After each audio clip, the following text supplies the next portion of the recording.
Bonjour, merci beaucoup d'avoir cliqué sur cette vidéo, d'avoir lancé ce podcast audio. Aujourd'hui, on va parler d'un sujet sensible, celui du court-circuit, du bypass de mon manager vis-à-vis de mon équipe. Le cas est le suivant. Ton manager donne directement des consignes à tes collègues sans passer par toi. Tu découvres les choses après coup. Parfois, par un membre de ton équipe qui te dit « Au fait, ton manager nous a demandé de faire ça ». Et là, tu te retrouves dans une situation très inconfortable. Tu es censé piloter l'équipe, mais tu n'as pas toutes les infos. Tu es censé être responsable des priorités, mais quelqu'un d'autre, qui plus est, avec une stature d'autorité dans l'équipe, les modifie. Tu es censé donner du cadre, mais ce cadre est contourné à tout moment. Alors, qu'est-ce qu'on fait dans ces cas-là? Est-ce qu'il faut laisser passer pour ne pas créer de conflit? Est-ce qu'il faut recadrer son propre manager? Est-ce qu'il faut en parler à l'équipe? Dans cette vidéo, on va voir comment réagir quand ton manager te court-circuite et surtout comment lui en parler sans te mettre en opposition frontale. Premier point, c'est pas réduire le sujet à juste une question d'ego. Quand ton manager te court-circuite, la première tentation, c'est de le prendre personnellement. On peut vite se dire, il me fait pas confiance, il veut montrer qu'il garde la main, il me décrédibilise devant l'équipe. Parfois, c'est peut-être un peu vrai, mais le sujet principal n'est pas là. Le vrai problème, c'est pas seulement que ça te vexe. Le vrai problème, c'est que ça crée du flou dans votre système de management. Pour ton équipe, ça peut devenir très confus. Qui décide, qui arbitre, qui fixe les priorités et à qui faut-il remonter les sujets. Et pour toi, ça crée une situation presque impossible. Tu restes responsable de l'équipe, mais tu ne maîtrises plus totalement ce qui lui est demandé. Donc avant de réagir à chaud, faut changer d'angle, prendre un peu de hauteur. La question n'est pas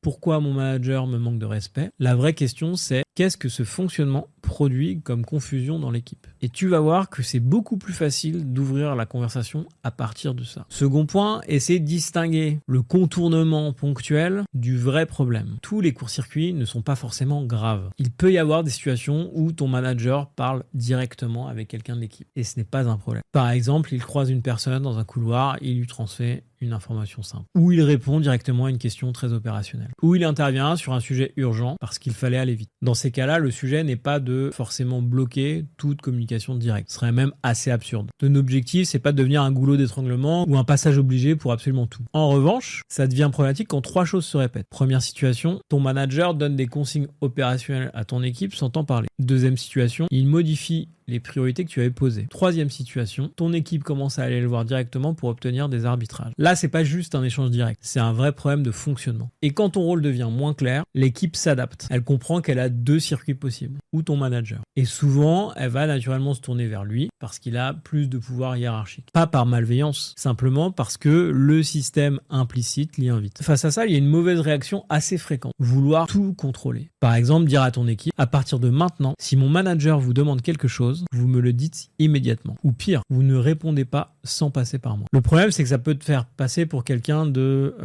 fébrile, d'insécurisé. Le problème, c'est que ça va transmettre cet inconfort à tout le monde. Et surtout, ça va pas régler la cause du problème. Tu risques de mettre ton équipe dans une position inconfortable, coincée entre toi et ton propre manager. Et ce n'est pas à ton équipe de résoudre le problème de cadre entre toi et ton N+1. Le bon endroit pour traiter ce sujet, c'est d'abord en parler avec ton propre manager. Pas pour lui faire un procès, pas pour défendre ton territoire, mais pour clarifier le mode de fonctionnement. Alors, avant d'aller voir ton manager, prends quelques minutes pour préparer la discussion. Et surtout, évite les phrases génériques du type « tu me bypasses tout le temps, tu passes toujours derrière moi, tu me laisses pas manager mon équipe ». Même si c'est ce que tu ressens, formulé comme ça, ton manager risque de se défendre. Il n'y aura rien de constructif qui va sortir de votre discussion. Il va peut-être te répondre « mais non, pas du tout, tu exagères, je voulais juste t'aider ». Et la conversation va se transformer en procès d'intention. Or, c'est pas du tout ce que tu veux. Tu veux parler de fonctionnement. Donc prépare trois choses. D'abord, les faits. Par exemple, sur les 2 dernières semaines, il y a eu 3 situations où une consigne a été donnée directement à l'équipe sans que je sois au courant. Ensuite, les effets. Par exemple, derrière, moi, j'ai eu du mal à tenir les priorités qu'on s'était fixées ensemble. Ou,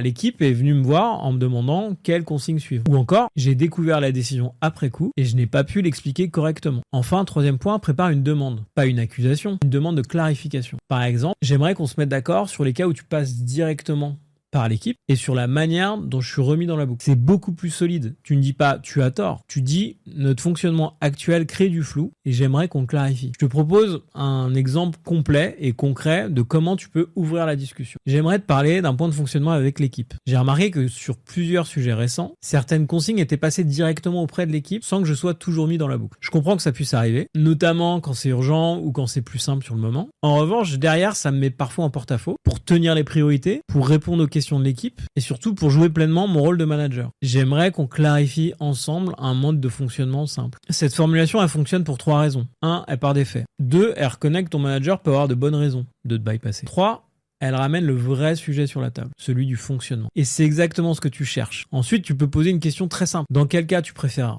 passer directement par l'équipe et dans quel cas veux-tu qu'on se coordonne avant? Cette question, elle est importante parce qu'elle ne cherche pas à interdire, elle cherche à clarifier. Et dans la relation avec ton manager, c'est souvent plus efficace de créer ensemble une nouvelle règle au jeu que de demander une permission ou de faire un reproche. L'objectif de cette conversation, c'est pas de repartir avec un vague « oui, tu as raison, je ferai attention », parce que souvent, ça ne tient pas dans le temps. L'objectif, c'est de repartir avec une règle simple. Par exemple, quand c'est une info simple, vas-y directement, mais mets-moi dans la boucle après. Quand c'est une consigne qui change les priorités, on en parle avant. Quand c'est urgent, tu peux évidemment intervenir, mais on fait un débrief rapide ensuite. Quand l'équipe vient directement te voir pour un arbitrage, tu me remets dans la boucle. Ce sont des règles très concrètes et surtout, elles permettent de pas tomber dans une logique infantilisante. Tu ne demandes pas à ton manager de ne plus jamais parler à l'équipe. Tu demandes que les règles de circulation de l'information soient claires et partagées. C'est très différent. Mon dernier point avant de conclure, c'est qu'il arrive que parfois, on a ces discussions, mais ça continue. Cette discussion ne suffit pas. Ton manager comprend sur le moment, mais recommence quelques jours plus tard. Dans ce cas-là, ne laisse pas le sujet s'installer. Reviens dessus rapidement. Tu peux dire, on avait convenu de me remettre dans la boucle sur ce type de sujet. J'ai l'impression que c'est pas encore complètement fluide. Est-ce qu'on peut reprendre 5 minutes pour clarifier ce qui bloque? Ou alors, comment je peux t'aider à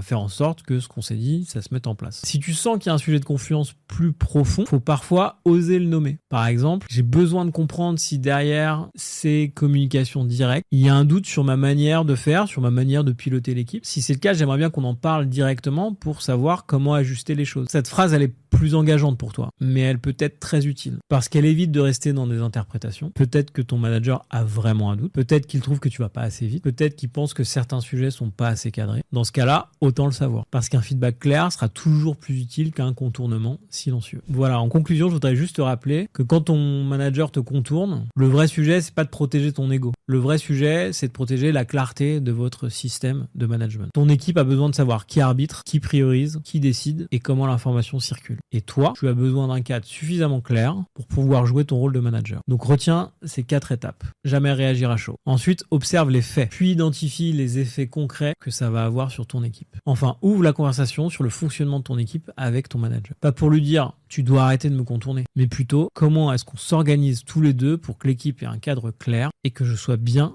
en capacité de jouer mon rôle. » Voilà, si ces conseils t'ont été utiles, n'hésite pas à mettre un petit like et surtout un petit commentaire sous la vidéo ou sous l'épisode. Je lis tout et ça me donne de la force et ça m'aide à préparer d'autres vidéos sur des thèmes connexes. Donc voilà, n'hésite pas à partager ton retour d'expérience en commentaire ci-dessous. Si ces sujets d'animation d'équipe t'intéressent, je mets dans la description de cet épisode ou de cette vidéo un lien vers notre newsletter hebdo dans laquelle on partage chaque semaine des conseils pratiques pour mieux animer son équipe et mieux travailler avec son manager. N'hésite pas à t'abonner et enfin dernier point, n'hésite pas à t'abonner à ce podcast ou à cette chaîne YouTube pour ne pas louper les prochaines vidéos, les prochains épisodes. Je te souhaite bonne suite ou fin de journée si tu as suivi jusque là et je te dis à très bientôt pour un nouvel épisode, une nouvelle vidéo. À bientôt.